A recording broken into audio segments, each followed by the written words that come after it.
So experimental chart, the first experiment we conduct is the nerve muscle preparation. Now for the nerve muscle preparation, the first two steps for this preparation is preparing the frog for dissection. So first step is that we stun the frog. We grab hold of the hind limb of the frog and strike the forehead of the frog against a hard surface. Okay, so that makes momentarily the frog unconscious. This step is called as the stunning the frog step, or this frog we can say is to be the stunned frog. Now we grab hold of this stunned frog. In the next step, we make the frog pipette. Okay, this is called the pithing of the frog or pipette frog. Okay, so how do we make? In this step we use a needle, a special needle which is called as the PITHING, pithing needle. Okay, so this is called as a pithing needle. We use this needle to pith the frog. So how we do? We grab hold of the head of the frog and we just flex it, and as you do, at the vertex of the frog there will be a triangular shaped area which denotes the point at which, if we go longitudinally around the axis of the body of the frog, the spinal cord, we are going to get the spinal cord. Okay, so we will be able to get inside that vertebra. So we insert this pithing needle throughout this triangular depression, and we reach the spinal cord and we make some twist. Our main aim is to destroy the spinal cord. Okay, so this is called as the splitting of the frog. Okay, we make sure we don't go the last 1/3 of the length of the body of the frog, so that we don't destroy the lumbosacral segments of the vertebra. So why do we do this? This is a kind of a humane method of doing the experiment with the frog. Okay, so doing an experiment without a standard of pithing frog, during the experiment the frog might get alive or might react, okay, to the experiments that you're doing. So while you are doing the experiments, you make the frog completely so by doing these steps we can now say that the animal is dead, in the sense that it is now no longer conscious, and it won't feel any pain while you are doing this experiment, and there will be no voluntary or reflex movements as you are conducting the experiments. But the various organs such as heart, muscles and etc., which are there inside the visceral areas, will be alive, and with the help of those we can conduct some experiments. So it's a human way of doing the experiment. Next step of our preparation of the nerve muscle preparation is dissecting the body of the frog and extracting the tissues that we need for our experimental setups. So we isolate the vertebral ends, specifically the lumbosacral area, and we just isolate the sacral plexuses.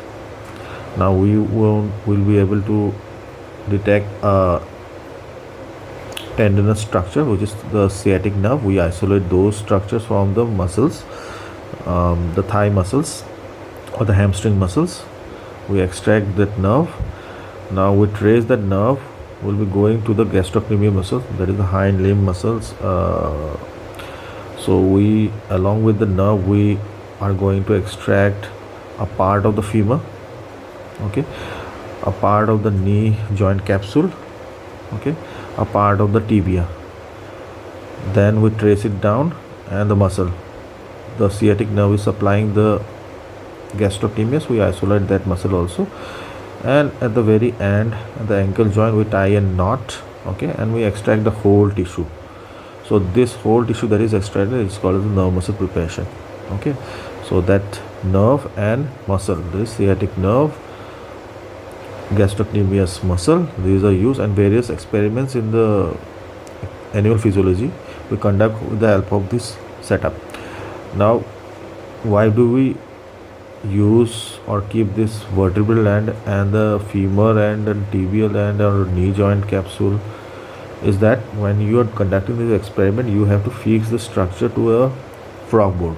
Okay, so there should be some extra parts apart from the experimental tissues where it should be used, because if I'm going to fix it with a pin, we usually fix the structures with the help of a pin. If we are going to fix it in the nerve or the muscle, what will happen? It will hamper in our experiment. So we use this structure to fix the nerve muscle in a frog board. Okay, so in nerve muscle preparation, we need vertebral end, we need vertebrae, we need plexuses, we need sciatic nerve, we need the some parts, bone parts and the capsule parts of the knee joint and the muscle. So whatever experiment, supposedly we are doing the twitch experiment, in the next experiment there is a simple muscle twitch. We can either give shock, electrical shock to the nerve or to the muscle directly, and we are going to record the contraction with the help of a experimental instrument or the drum kymogram. So next experiment is simple muscle twitch. So we need some instruments like stimulating devices. We need a recording device. Okay, in this case the stimulating device is an electrode and recording device is a drum kymogram, and we need some parts of the instrument where we can keep the tissues alive. There is a Lucas chamber. This is nothing but a muscle trog. Okay, then galvanic instrument, kymogram I have just already told you. Okay, so this is the schematic diagram of the setup of a typical setup of an experimental animal physiology experiments. So obviously we're going to connect the tissues with a lever, and this lever will be connected to a striker, and the striker will be in contact with the drum kymogram, which will record the experiments. Okay, so here the nerve muscle preparation will be kept on the tissues on which we are doing the experiments, and it will record. So it will try to pull this lever, and this lever will draw, based upon the fulcrum activity, it will draw a curve.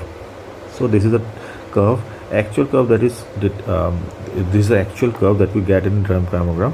So it's a smoke pepper, it's a black smoke pepper on which we get a this white lines. These are the curves you will get. Okay, so literally schematically speaking, so this is the curve having a point of stimulation.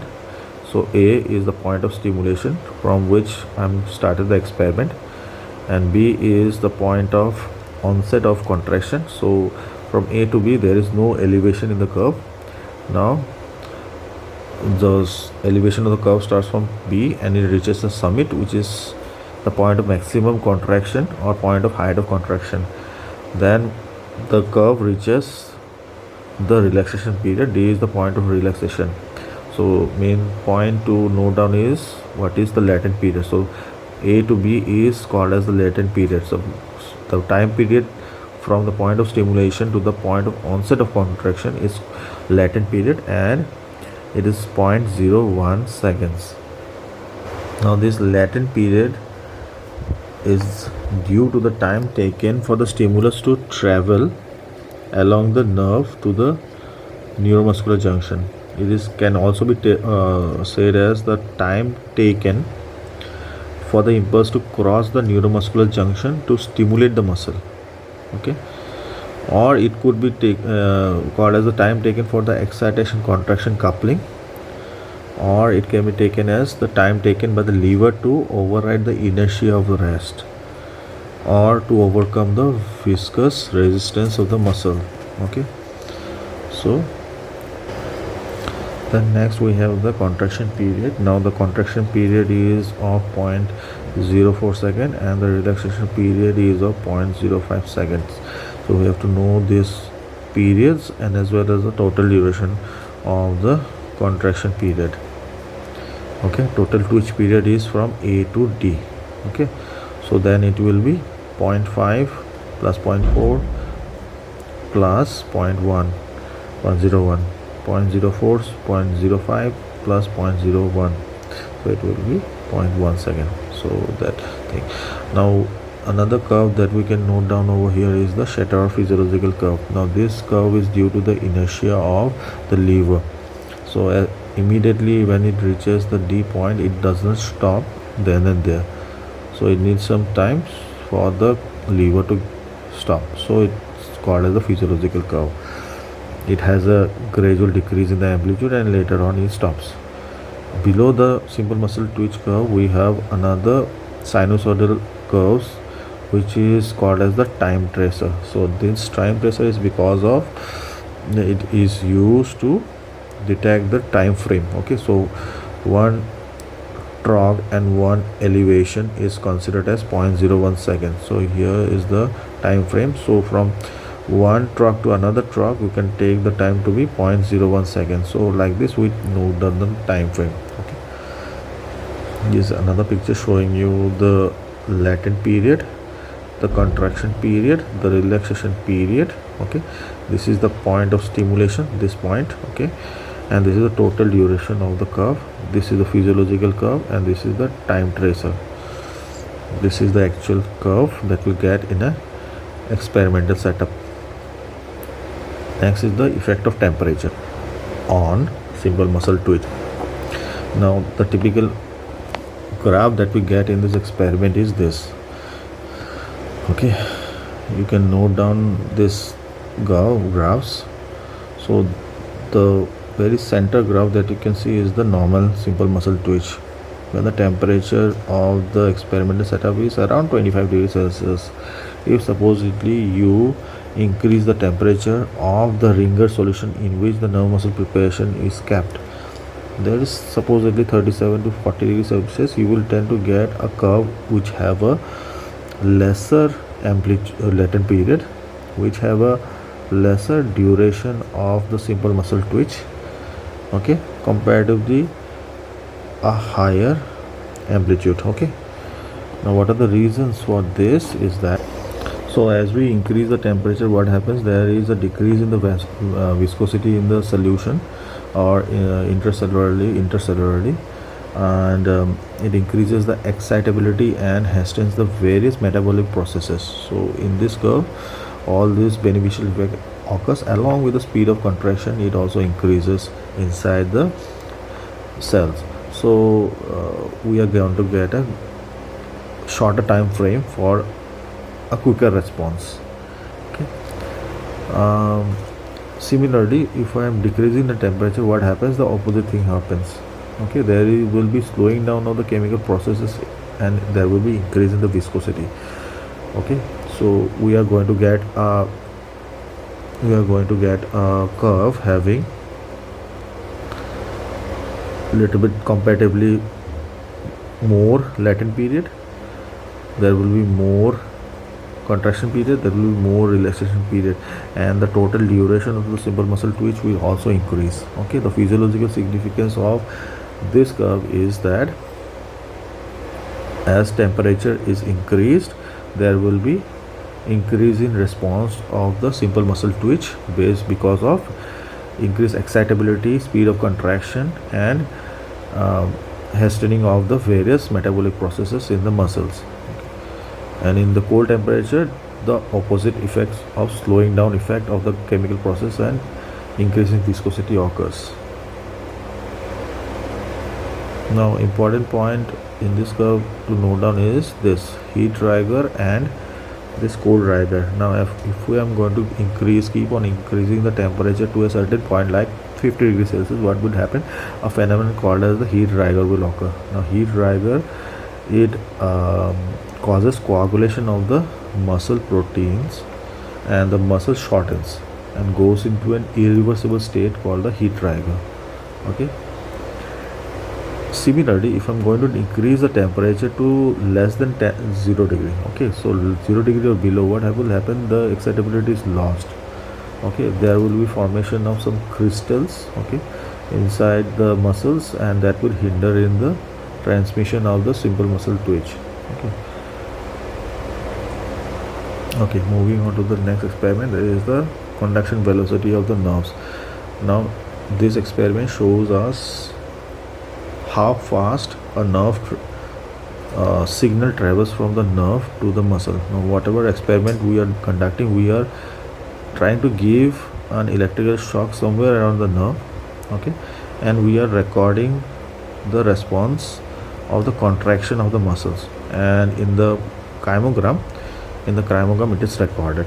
Now what happens if I am giving a stimulation which is closer to the vertebral end of the nerve, and what happens if I'm giving a stimulation closer to the muscular end of the nerve? This is the experiment that is showing you this latency period. Okay, we know there is every muscle, simple muscle twitch has a latent period, there is contraction and relaxation period. Now told you this latent period, it depends upon the position of the or the point at which you are giving the stimulation. So if there is a length, there is an increased length of the nerve, and you are giving at the farthest point of the nerve you are giving the stimulation, it takes some time to travel. Okay, so that actually leads to some variation in the experiments. Okay, so this experiment literally shows you that the conduction of the nerve impulse is not an instantaneous phenomenon. Okay, it saves some time for the nerves to come.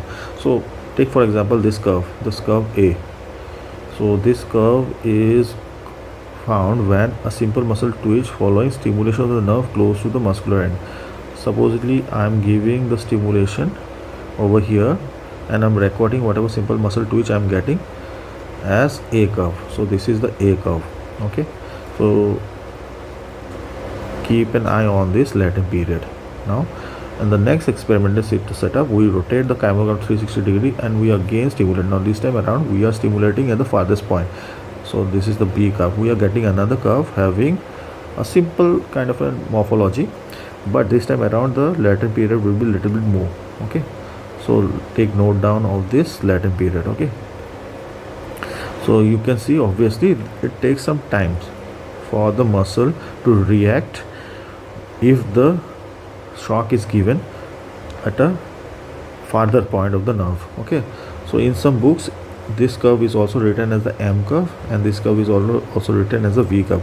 M representing the muscular end and V representing the vertebral end.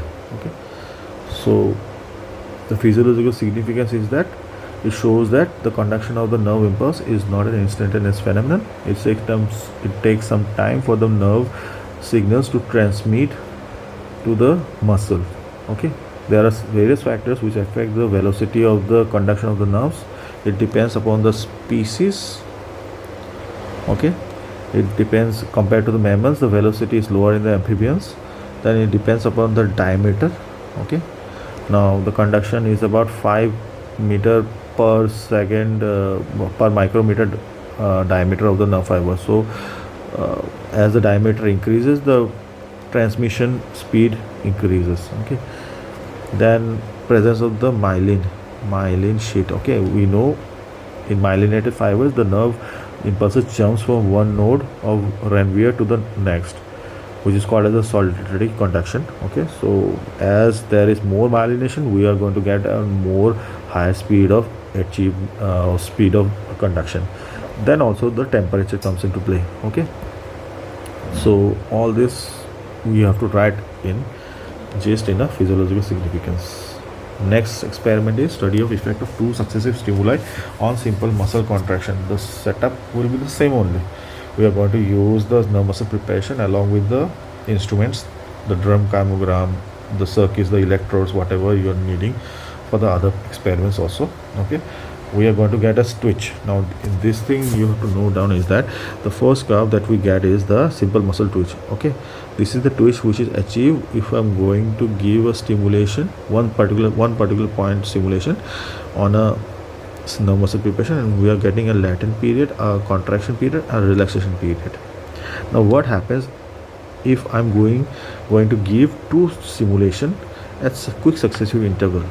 Okay, so obviously we are going to use the striker part of the drum chemogram in this experiment. Okay, so supposedly we are using in the second curve. Let's talk about the second curve. Okay, this is showing you the second stimulation given immediately following the relaxation period of the first one. Okay, So this curve is showing you if the simple muscle is completed, and immediately after completion, that is when the curve touches the relaxation point, that is when it touches the resting membrane potential or resting point, what happens if I'm going to give another stimulation, we are going to get another curve. Okay, now this time around this curve will be a little bit higher in amplitude. Okay, and it will be coming at a quicker interval. Okay, the total duration of the twitch will be more shorter. Okay, why it is happening? Okay, let's talk about the other curves also. On the C curve, this is showing you, okay, this C curve is showing you the second stimulation applied during the relaxation period of the first one. Okay, so when the relaxation period of the first one, that means what happens, this is the first stimulation, this is the latent period, and we are getting a contraction period and relaxation. Now relaxation is starting from the summit and it is going down. Now immediately when it is going down, it is encountering another stimulation. This is second stimulation. What happens, it immediately then shoots up. Okay, without even having a second latent period, it immediately goes to the contraction period and drops down. Okay, so it completes its whole cycle of simple muscle twitch. Now this time around you can see a typical morphology of a curve in which there are two peaks. Okay, there are two peaks and the second peak is a little bit higher than the first peak. Okay, so that's the C curve for you. Okay, now let's talk about the D curve. The D curve is showing you when the stimulation is during the contraction period of the first one. That means what, this is the point of stimulation of the P1 and this is the latent period. Now there is a contraction period. Now right at the summit point, okay, right before it reaches the summit, it's encountering another stimulation. Okay, that means the striker of the drum kymogram are more closely spaced. Okay, so that's why it's getting another shock immediately. So it's getting another simple muscle twitch by producing another contraction period, another relaxation period. This is another morphology in which this is the amplitude and this is the second amplitude of the curve. So you will get a typical feature of this curve.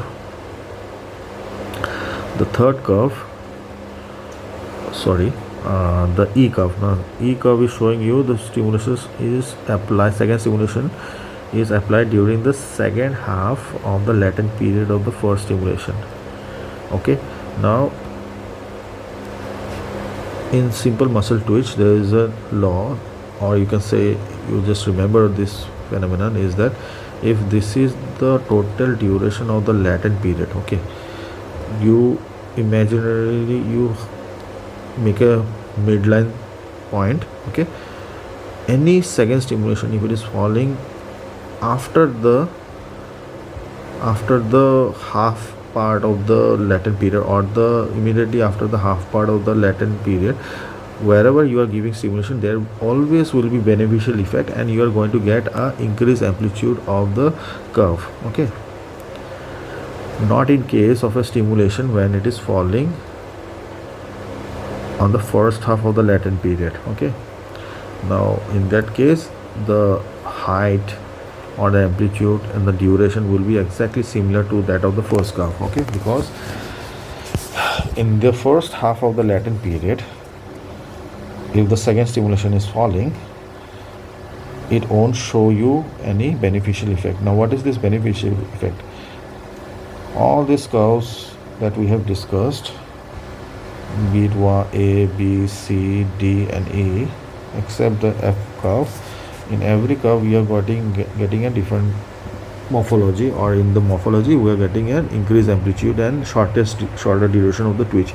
Now it is because of the beneficial effect. Now the beneficial effect is because of the presence of the first curve or production of the first simple muscle twitch. There will be some good effect that will be available in the vicinity of the muscles, which will increase the effect of the contraction of the second or simple muscle twitch.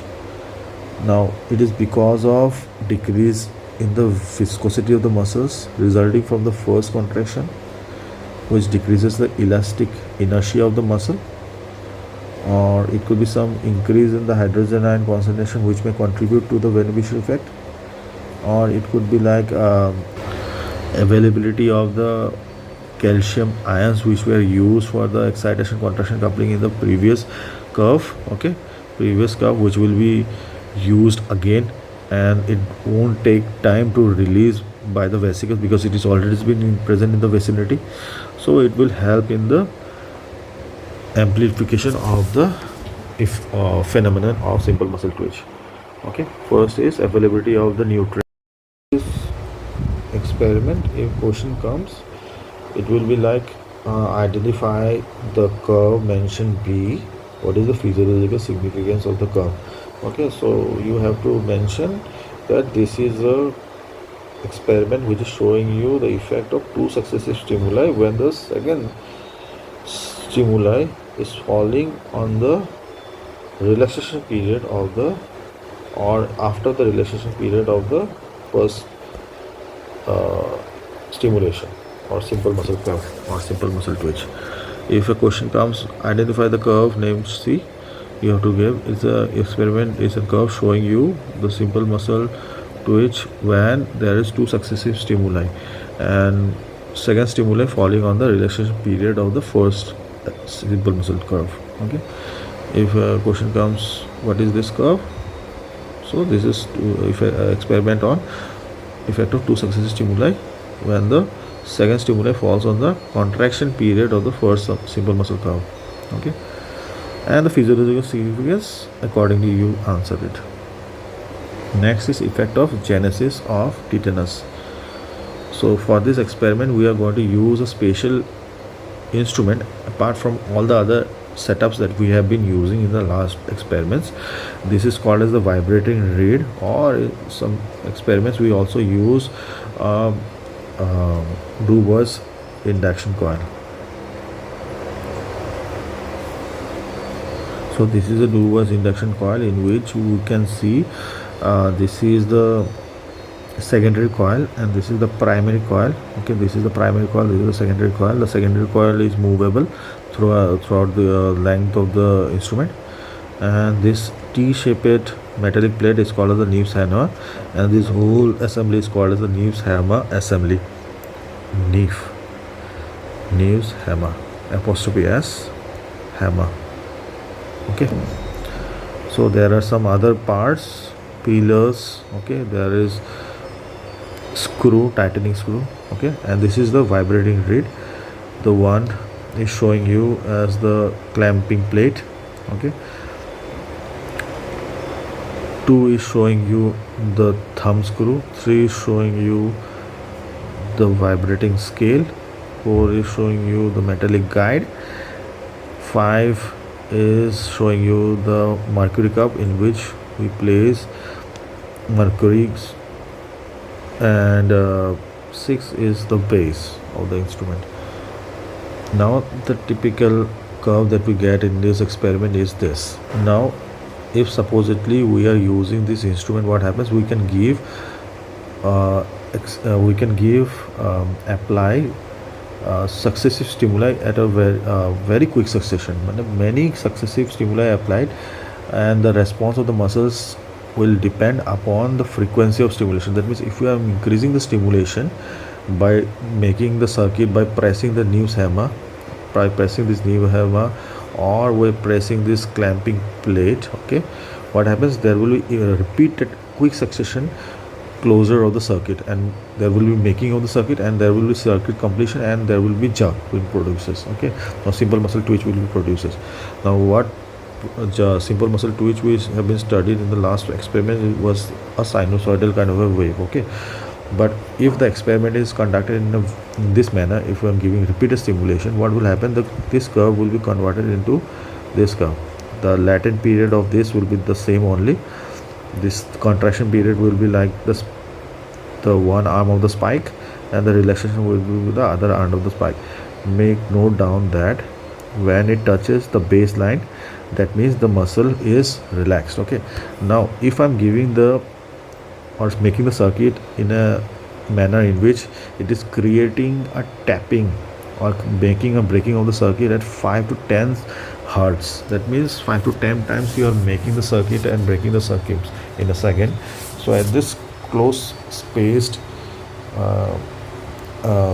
circuit, what will happen, the curve will be formed, and this curve is called as a triple curve. The typical feature of a triple curve than the rest two curves is that, so in this curve there is a latent period, there is a contraction period, and there is a relaxation period. It touching the almost the baseline. Then again he is encountering another curve stimulation, then we get another curve. Okay, so like this we get a speculated curves, and the spikes are gradually rising. Now this is showing you the triple curve. Now the triple curve is having a typical rise up, gradual rise, or it looks like a staircase. So that's why it's also called as the staircase phenomenon. Staircase curve. Okay, staircase. Now why it is happening is because of the beneficial effect which we talked in the last experiment. Now these two experiments, if we are increasing the rate of frequency of the making and breaking of the circuit by the induction coil or the receiver, we are getting a curve which looks more or less like a triple, but it's not touching the baseline. Okay, so the beneficial effect, obviously it has the triple kind of a phenomenon, but these two curves are given a special name which is called as the incomplete tetanus. Okay, more specifically at 30 hertz we are getting a curve in which we are getting a curve having some spikes or jerky spikes at the end of the experiment. Okay, so this is called as the incomplete tetanus, and specifically the clonus is in which the end of the spike into the curve we have some spikes. Okay, now at 40 hertz, more than 40 hertz, what happens, there will be permanent stagnation of the curve at the contraction point. Okay, there will be latent period, there is contraction period, and some jerky contraction, and will remain straight. Okay, and it will remain straight and rise above the level until and unless you don't remove that or break the circuit. Okay, as soon as you break the circuit, the curve will drop down and it will touch the baseline. Okay, this is called as the tetanus, and this is called as genesis of tetanus. Okay, now the physiological significance of physiological significance of this experiment, if you are going to write, you have to write the definition, what is the tetanus, so why it is happening. Okay, tetanus is a state of sustained contraction and the muscle remains in a state of tonic contraction without relaxing. Okay, so it's not relaxing because it is not touching the baseline. Okay, and this occurs when a nerve muscle preparation is stimulated at a higher frequency rapidly and repeatedly. Okay, which leads to what, each stimulation will not be completed and the muscle does not get time to relax. Okay, therefore each stimulation the muscle contracts without relaxation, and the individual responses, that is been this curves, the individual response will be sustained. Okay, it will fuse together to give a sustained contraction phase. Okay, so that's the physiological significance. So the muscles in our body also are acting continuously in this manner to maintain the posture of your body. Okay, so like the back muscles, okay, they remain in a tonic contracted position so that we are able to maintain this position. So this is not a detrimental effect, this is a good effect of our body which is used by the physiology of our body. Next experiment is genesis of fatigue. Now in the genesis of fatigue we are using the same instrumental setups. Okay, along with that we also going to use these parts of the instrument. There is a Du Bois and the vibrating reed. Okay, so fatigue as such is, the definition of fatigue is defined as the decrease in the performance due to continuous and prolonged activity. If you are keeping on doing this simple muscle twitch, stimulating the nerve and producing the simple muscle twitch and repeatedly doing this phenomenon, a time will come this muscle will cease to do its work. Okay, and then there won't be any recording of the complete typical simple muscle twitch. Okay, that particular point is called as the fatigability or achievement of the fatigue. So it's a reversible phenomenon. Okay, this fatigue, achievement of the fatigue is a reversible phenomenon. Okay, and there is no permanent structural or functional damage to the tissues in this experiment. So this is a typical experimental diagram of a fatigue. So in this fatigue curves you can see, so this is a curve, this is the point of stimulation in which we start the experiment, and we record some of the curves. Okay, so the curve mentioned, one is the first curve, or the first simple muscle twitch. It has a latent period, it has a contraction, it has a relaxation period. Okay, now for the first few curves, that is two and second set and the third set of the curves, what happens, there will be increase in the beneficial effect. Okay, so repeatedly when the chymogram is rotated and it again strikes the nerve muscle preparation at the same point, we are getting the stimulation. So for the first few curves, there will be increase in the amplitude and there will decrease in the latent period. So decrease in the latent period, and total duration of the twist will be decreased. Now later on what happened, there will be accumulation of some factors which will hinder in the transmission of the nerve muscle impulse. Okay, so what will happen at that particular point, the fatigue will be achieved. Okay, so there will depletion of the acetylcholine basically in the nerve muscle preparation, and there will decrease in the nutrients that will be needed for this simple muscle twitch. And later on what will happen, the muscle, a time will come, 51 set, what happens, the curve will not touch the baseline, and these curves, the first curve which does not touch the baseline is called as the contraction remainder. So physiological significance, this is a curve which is showing you the genesis of tetanus, and this tetanus definition you have to write, and you have to also mention about the reason for achievement of this genesis of fatigue. Now when this curve is achieved, if we give directly a stimulation on the directly stimulating the muscle. Okay, if we are directly stimulating the muscle, then it is seen that we again start to get another simple muscle twitch. Okay, and simultaneously if I am giving direct stimulation to the nerve, we are again getting a curve. That means the fatigue that has been achieved is not at the muscular, not at the nerve end, that is in between, somewhere in between muscle and nerve, that is called as the neuromuscular junction. So the point of achievement of the neuromuscular genesis of fatigue is at the nerve muscle junction. Okay, neuromuscular junction. So there will be depletion of the acetylcholine and nutrients and calcium that is being used for simple muscle twitch. So there will be achievement of the fatigue. Now effect of load. So in load and free load experiment, in this load experiment we have two types of experiments we do. One is the free load, another is after load. Okay, so this is an isometric lever in which we have a luxury of attaching a weight on one end of the fulcrum. We have a screw.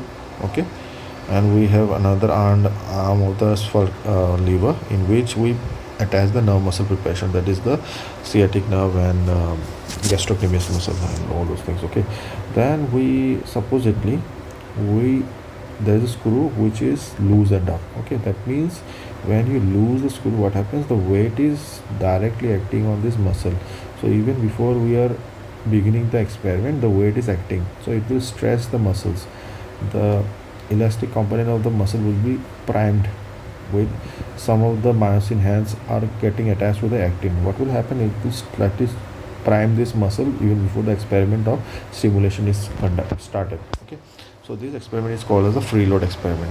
On the other case, if supposedly I am tightening the screw, this will make what it will isolate this muscle, this weight from this lever, from this nerve muscle preparation, and this time around what will happen, the weights are not acting in this experiment. Okay, these weights will act only when I'm trying to give the experimental stimulus. Okay, supposedly I'm giving stimulus and then we are getting the threads pulled and the levers are pulling the weights, and then only the weights are acting. So this is experiment is called as afterload. So in free load, the weights are acting before the experiment is started, and in afterload, the weights are acting after we are giving electrical shocks. So the setups are usual as like the other. Now there will be two morphological changes in the curves. The two distinguishing feature is that before the experiment is started, okay, before we are giving any attaching any weights, we give a shock and we so along with this experimental setup in this load experiment, the free load, the experiments are conducted in the free load case. The weights are acting before the weight is acting before the experiment of stimulation of the muscle preparation is given. Okay, later on experiment is started when we add a stimulation, we record a simple muscle twitch. After that we add another weight. Okay, so these are the holes on which the weights are added. So we keep on attaching weights, 1 gram of weight every repeated every next step, and we record the experiments. Okay, similarly after load, the initial leveling load is not added. Okay, the muscle is not primed. Okay, so we immediately, whenever we are giving stimulation shock, the weight is then acting. Okay, so that means what, in a afterload scenario, the weights are not acting before we are giving stimulation. Okay, only after we are giving electrical shocks, the lever is pulling the weights and it is acting simultaneously. The weights are acting simultaneously. Okay, so we are getting these two typical graphs. Okay, in the right side, the curves that are showing you is the preloaded curve. Okay, so in this preload curve, what happens, the simple muscle twitch is at the very center. Okay, so it is been achieved. Okay, it has been achieved when the muscle is being primed by a leveling weight in the isometric lever. Now immediately in the next part of the experiment is that we attach a 1 gram weight to the hook, to these hooks. Okay, and so we are attaching the 1 gram weight. Okay, so we are attaching another 1 gram weight over here.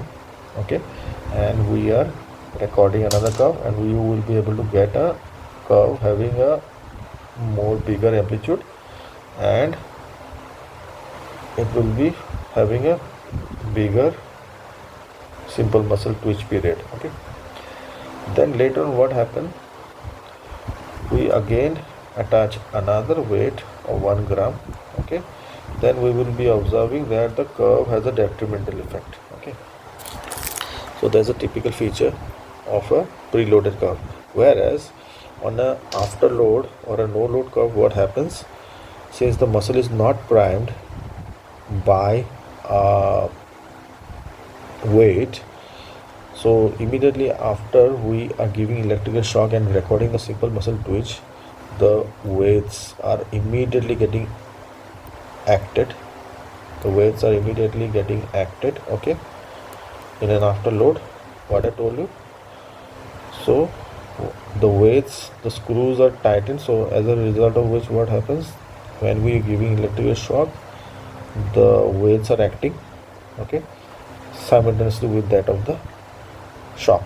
Okay, so the simple muscle twitch, whatever we are going to get at 1 gram, 2 gram, 4 gram, it will have a decreasing trend. Okay, whereas in case of preloaded condition, due to cause of the priming of the muscle, we get first few curves to be increasing in amplitude, and then later on curves will be having a detrimental effect. Okay, so this is a curve which is showing you the phenomenon of freeload and preload, and the height of the contraction increases in case of the preload for the first gram because of the stretching of the muscle in a prime condition by a primed weight or in free loaded weight, which increases the initial length of the muscle fiber.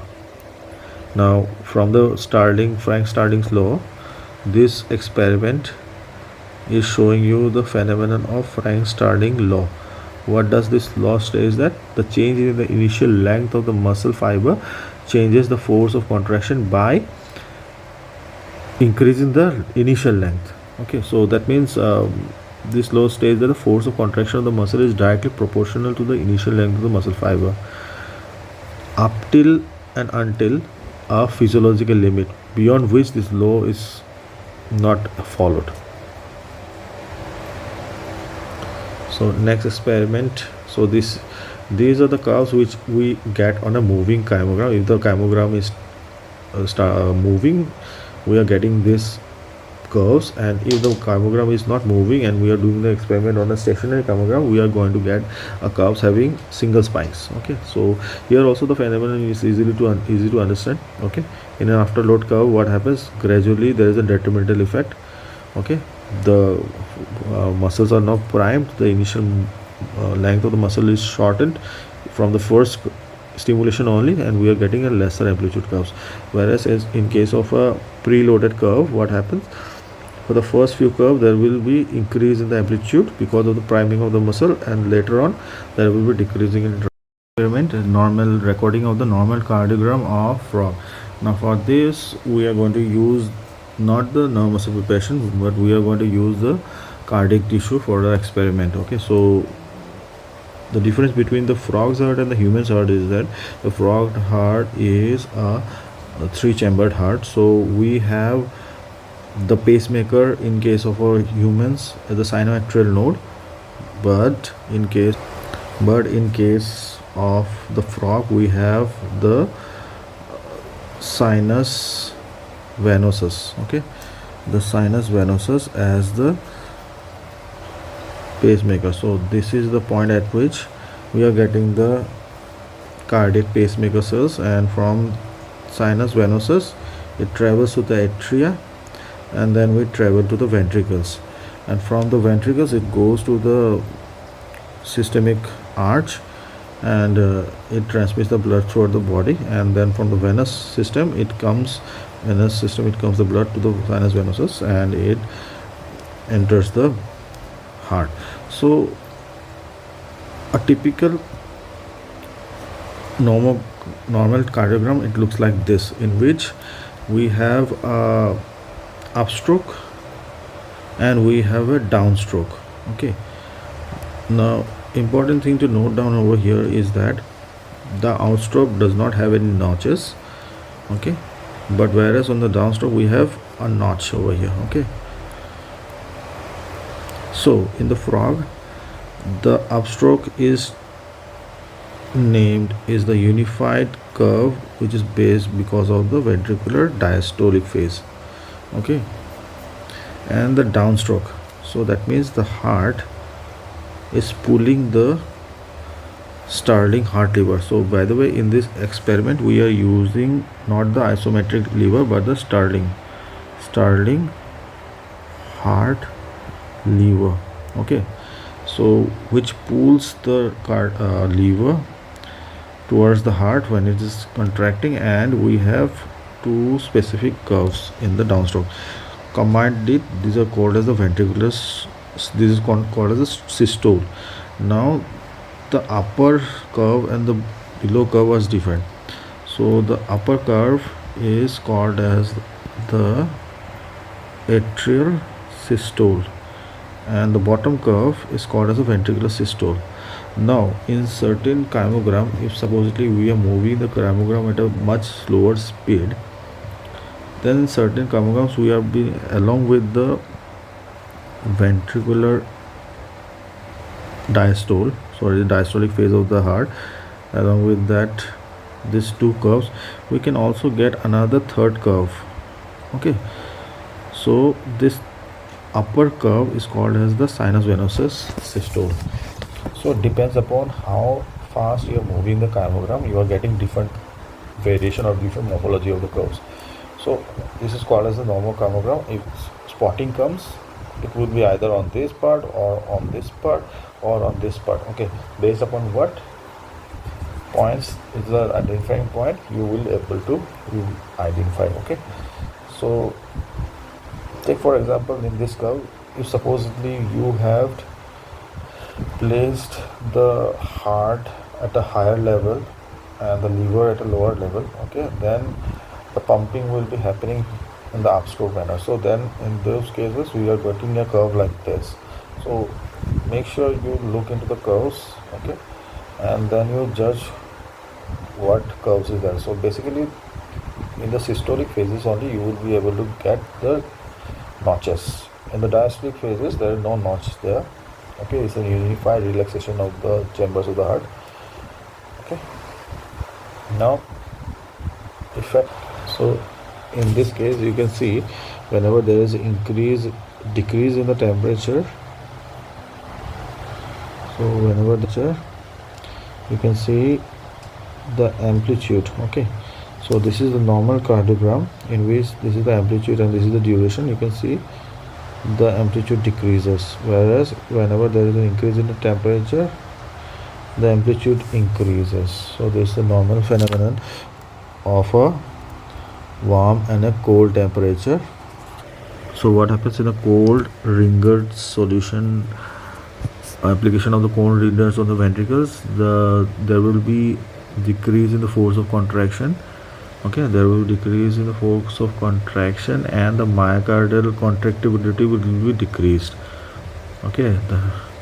The effect of the amplitude will be there more, whereas in case of the warm temperature, the ventricles will have a increased dromotrophic activity, that is force of contraction will be increasing due to accentuation of the myocardial activity of the heart, and the heart will do more work in a more warmer temperature, as well as the viscosity of the tissue will be decreasing in the warm temperature and the viscosity of the tissue will be increasing in the cold temperature.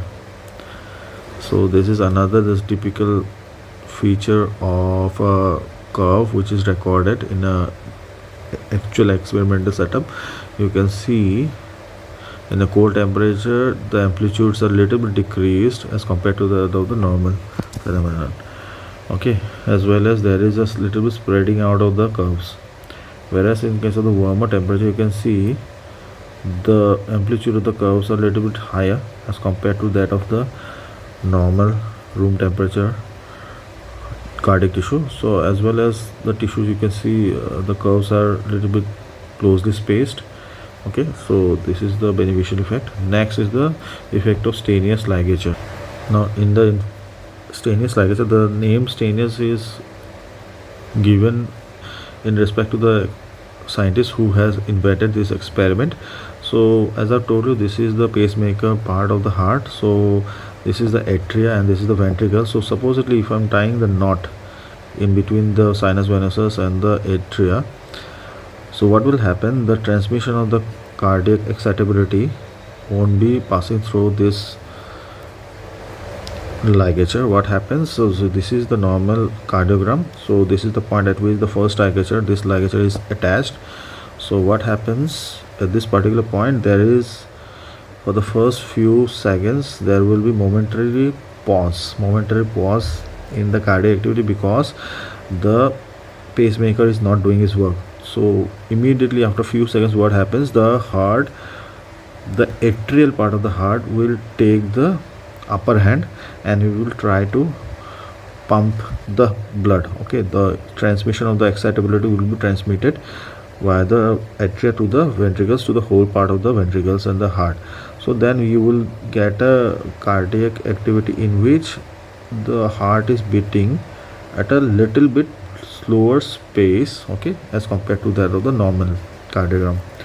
Now along with the primary or first stainless ligature, if we attach another ligature in between the atria and the ventricle, now even the atria are not being able to transmit the impulses or conduction, pacemaker conduction. So what happens, the ventricles take the upper hand now for the first few seconds it will have a pause, okay, and we again get a cardiac activity, but this time it will be much slower. So these are much farther spaced cardiac activity, so the duration is increased as well as the amplitude is decreased, okay. So this is the typical stainless ligature curve.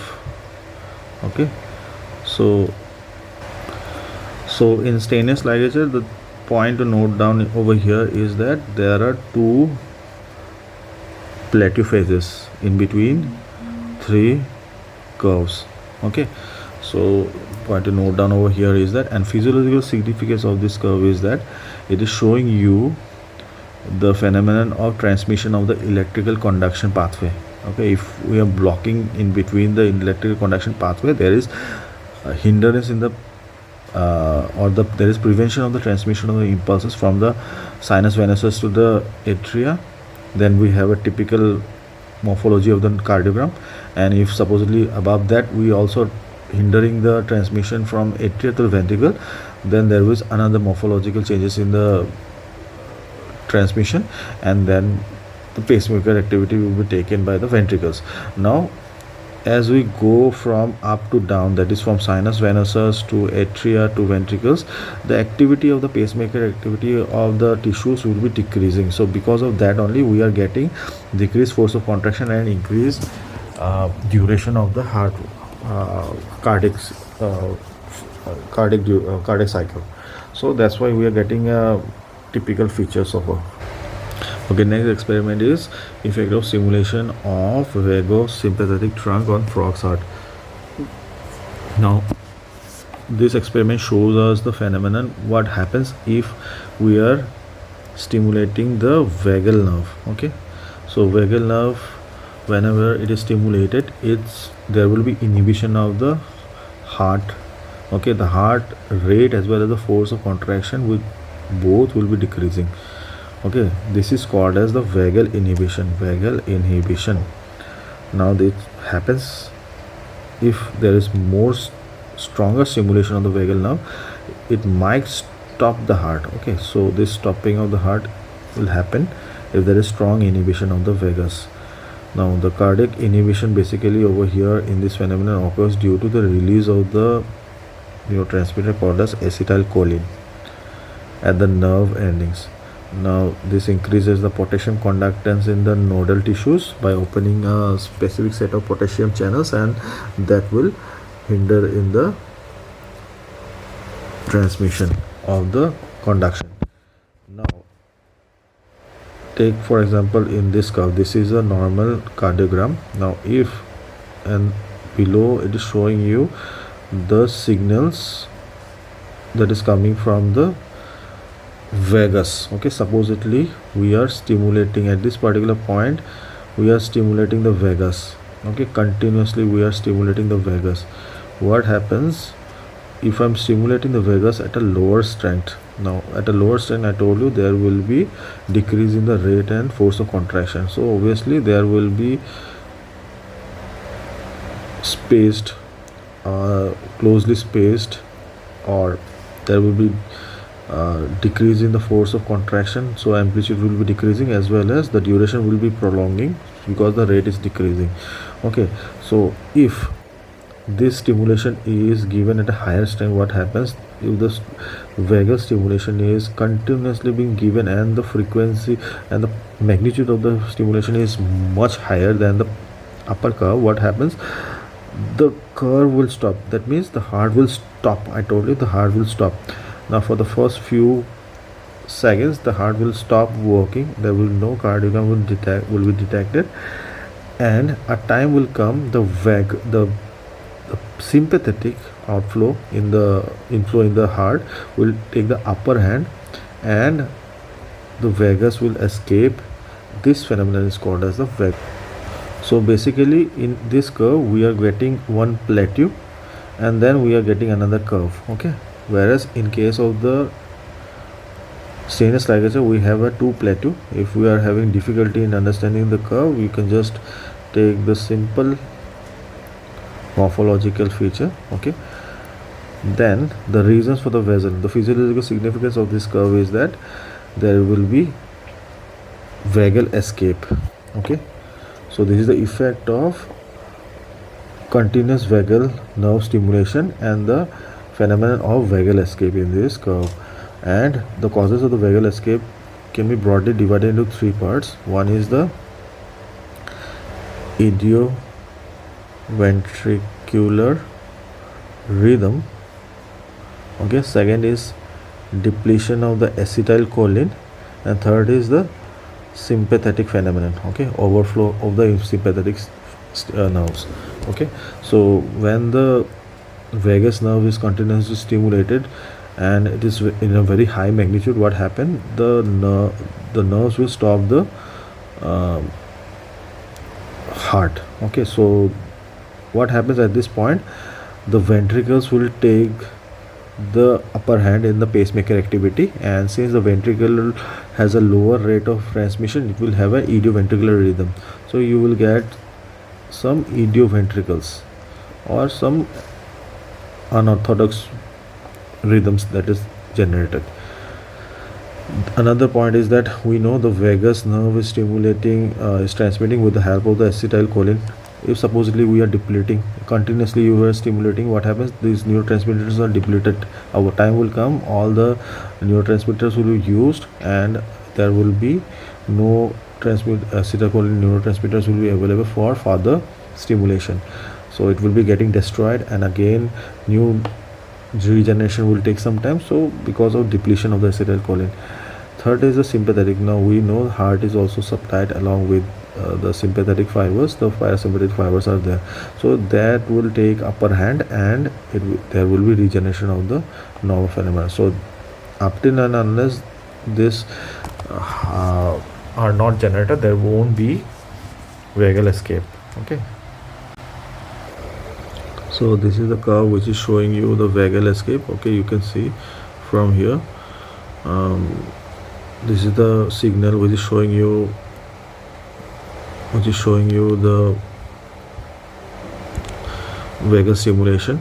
So as long as you continuing this stimulation, there will be decrease in the heart rate, okay, and the force of contraction, and time will come, the heart again starts to regenerate its rhythm, but the regeneration is happening at the staircase phenomena. So there will be gradually increasing in the force of contraction as well as the rate.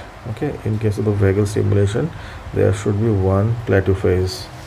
Okay, along with that, we also have to know about the extrasystoles compensatory pause. If supposedly we are,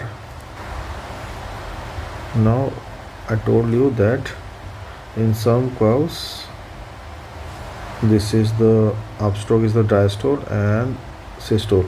Now in the cardiogram activity of the frog, the upstroke is the diastole, where it's relatively refractory period, and in the contraction phases there is a absolute refractory period. Okay, so if supposedly apart from the normal cardiac activity, if supposedly during this ventricular phases, during this diastolic phases, it is encountering another stimulation, what will happen? So take for example this curve. This is the diastole, this is the systole. Okay, now when it is not completed the diastolic phase of the next cardiac cycle, it is encountering another stimulation. Okay, so it is creating another curve which is not having a normal morphology of the cardiogram. So this is called as the extrasystole. So this particular point or this particular curve is called as the extrasystole. Now since it is happening at a not normally spaced cardiogram activity, what will happen, when it will be in a relaxation period, it will find the heart in a refractory period. So now it will take some time for the pacemaker activity to again regenerate its normal pacemaker activity. So this is the time which is called as the compensatory pause. Okay, this is called as the compensatory pause. So this is called as compensatory pause, and certain graphs also are written there. There is a post compensatory potentiation there, so there might be certain curves, there might be some potentiation or increase in the ventricular volume, so there will be increase in the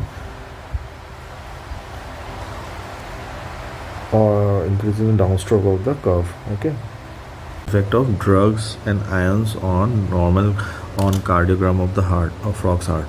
So here we are going to use the apparatus that we use for the normal cardiogram recording of the frog. So the difference will be that we are going to use at different times different solutions for our experiments. Okay, so we are going to use the muscle truck in this case, and we are going to place some solutions depending upon what ions and drugs we are using. Okay, so the drugs like adrenaline, NORAD, we are going to use at the strength of 1:10,000 solution, then acetylcholine 1:1 lakh solution, then atropine 0.5 solution, and ringer solution. It's a hot ringer, it's a cold ringer, and room temperature. So first drugs that we use in our experiment is the epinephrine or the adrenaline. So we are going to get a typical feature that is shown over here, in which you can see this is the normal cardiogram. This is showing you the normal cardiogram having this is the amplitude. Okay, and this is the duration, normal duration of one cardiac cycle. So you can see, so in this experiment the amplitude is obviously increased, as well as the duration. So in this particular, from this point to this point, if there is one cardiac cycle, so from this point to this one there is two cardiac cycles. So you can see there is increase in the rate also. So adrenaline increases the ionotropic as well as the chronotropic effect. Okay, chronotropic, then we have the dromotropic effect and bathmotropic effect. So the rate, rhythm, as well as force of contraction and excitability all will be increased when you are giving adrenaline, or this is called as the sympathetic drugs. Okay, so whenever you are giving a sympathetic drug, there will be increase in the excitability of the heart, and because of the effect of stimulation of beta adrenergic receptors, that will increase the cyclic AMP, and we have a molecular increase in the transmission. Okay, so we are going to get a bigger increase in the depolarization phase of the impulse, and we will be increasing the heart rate. So it will also increase, along with the second messenger, it will also increase the calcium. So all this comes together into play, and there will be increase in the excitability of the cardiac activity. So physiological significance, you have to write about the second messenger increment and this calcium increment also. We have to write about all those increase in the ionotropic, chronotropic, dromotropic, and bathmotropic effect of the heart. Whereas in case of the acetylcholine, so this is the normal cardiac tissue. If supposedly we are washing the normal ringer lactate solution with a ringer lactate having the acetylcholine solution having 1:1 lakh strength solution, what happens? Obviously we can see there is the decrease in the amplitude. Okay, so this is the normal amplitude, and we have getting a lesser amplitude cardiogram. Also there is an, if from this point to this point there is one cardiac cycle, so from this point to this point we are getting at less than one cardiac cycle. So it's taking little bit time in generating one cardiac cycle. Okay, so it is because of decreasing the heart rate and the force of contraction, because the membrane become hyperpolarized. Okay, polarized. Okay, because there will be action of acetylcholine will be on the muscarinic receptors and the potassium channels. Okay, so all this together will increase the potassium conductance and will decrease, or that there will repolarization phase will be increased more, and the nodal tissues will be directly affected by this. So in the physiological significance, you have to write about the decrease in the excitability, bathmotropic, ionotropic effect of the acetylcholine on the muscarinic receptors of nodal tissues, and there will be increased potassium conductance in the tissues. Next is the calcium chloride. Now in the calcium chloride there is a atypical effect. So it causes a gradual increase in the force of contraction. Okay, the force of contraction is gradually increased without proper, there won't be a proper relaxation. I have told you that whenever it touches the baseline there should be a relaxation achievement.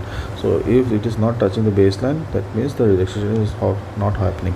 So as in summary, you can say that the heart is stopping in the systole without proper relaxation. Now the calcium chloride that we are supplying, a part of this excess calcium in the extracellular fluid will be supplied to the T tubules. Okay, and it will be supplied to help in contracting the elastic and the contractor component of the muscles. Okay, so this will help in increasing the force of the contraction. So it will keep on happening, like this phenomenon will be happening, and the systolic part of the heart will keep on happening, and the calcium chloride will make the heart stop at a systolic point, or the height of the systole. Okay, so since this is the the diastolic phase and this is the systolic phase, so at the topmost point of the curve the heart will stop. So this point is called as the calcium rigor. Next is the potassium chloride. Now potassium chloride has an effect which is opposite to that of the calcium chloride. Now excess potassium, what it does, it decreases the force of contraction, and as a result of what happens, the heart will stop at the systole. So you will get the cardiogram to be stopping at a lower level as compared to that of the calcium chloride, which is stopping at the higher level. Okay, so as the extracellular fluid potassium is increasing by supplying the potassium chloride, the resting membrane potential of the muscle will be HAO, or the muscle will be decreasing. Okay, because it is reducing the concentration gradient across the cell membrane, and the intensity of the action potential will be decreasing. So we will have this kind of phenomenon, and we have a decreased force of contraction, and gradually decreases, and the heart stops in the diastole.